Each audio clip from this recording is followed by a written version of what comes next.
मुझे कई सारे कमेंट्स आते रहते हैं कि बेबी को जब हम खाना खिलाना शुरू करते हैं, so which food group we should introduce first? So today I'll be sharing with you all my experience and little bit of information related to this topic. I personally started for my babies with fruits when they were 5 months old and then gradually followed with single grain, cereals and vegetables. So what I would like to share with you all is focus on introducing lots of fruits, vegetables, cereals and grains without worrying much about the order, which food group to start first. Some parents start with grains, some starts with vegetables, so it's up to you. It's a complete parent's choice. Whatever they feel like to start first with, they can go ahead.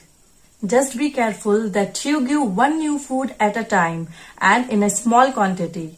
And when you see that your baby can easily digest that particular food, then you can increase the quantity.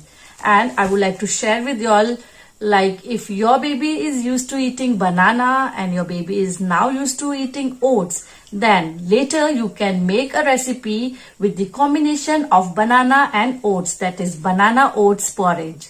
If you all want to know some of the healthy recipes that you can introduce to your infant, then you can check out the videos in the description box below. And also you can go on my channel's playlist where you will be getting lot of healthy recipes. Also you will be getting the growth and development of infants and toddlers over there. So if you all found the video useful and want to know such more informative parenting videos, then do subscribe my channel and give me a thumbs up and please comment करके बताना आपको ये video कैसा लगा, because this keep me boosted. Thanks for watching. Bye bye.